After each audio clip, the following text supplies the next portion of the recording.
नमस्कार, मेरा नाम सुधीर त्यागी, पूर्व राष्ट्रीय कोषाध्यक्ष भारतीय जनता पार्टी किसान मोर्चा, राष्ट्रीय अध्यक्ष किसान कल्याण परिषद। मैं 3 दिन के प्रवास पर गुजरात में आया हुआ हूं और बहुत से किसानों से मुलाकात हुई। तो मैं किसानों की ही आवाज़ उठाता हूं, किसानों के लिए काम करता हूं।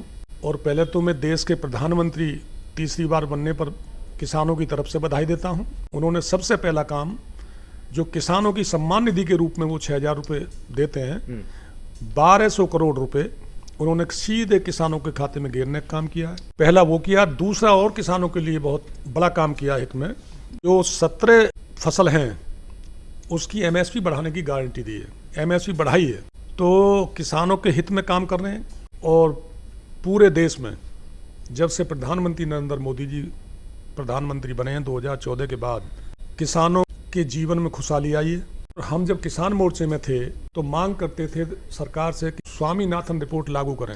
ये सबसे मुद्दा भारतीय जनता पार्टी ने उठाया था। प्रधानमंत्री नरेंद्र मोदी जी ने सबसे पहला काम स्वामीनाथन रिपोर्ट को लागू करने का भी किया है। तो किसानों के हित में ये सरकार है, गरीब के हित में सरकार है, युवा, महिला, तो 4 जातियों में बांटा प्रधानमंत्री नरेंद्र मोदी जी ने, युवा, महिला, गरीब और किसान। तो ये प्रधानमंत्री जी का जो विजन है ये पूरे देश में चला हुआ है। किसान संगठन मांग करते रहते हैं। हमारे यहाँ जो जेवर एयरपोर्ट बन रहा है प्रधानमंत्री नरेंद्र मोदी जी और माननीय मुख्यमंत्री योगी आदित्यनाथ की कृपा से, और जो हमारे जेवर विधायक हैं ठाकुर देवेंद्र सिंह जी का अहम रोल है उसमें, किसानों को मनाने में, उनकी ज़मीन दिलाने में।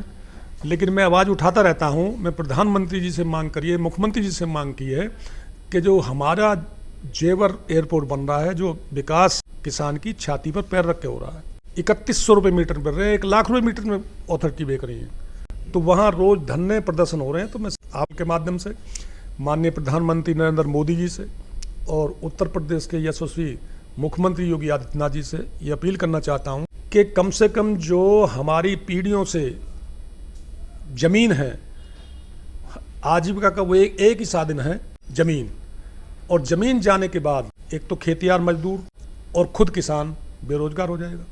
एयरपोर्ट बनने जा रहा है, कंपनी लगने जा रही है, तो उसमें ऐसे ही हो कि किसान की हिस्सेदारी हो। किसान को मुआवजा जो दे रहे हैं वो 3100 मीटर का दे रहे हैं। मैं कह रहा हूँ जो फैक्ट्री वहाँ लग रही हैं उनमें किसान की हिस्सेदारी हो, और जो एयरपोर्ट बनना है उसमें किसान के बेटे को वहाँ रोजगार मिले, नौकरी मिले। तो ये हमारी मांग है।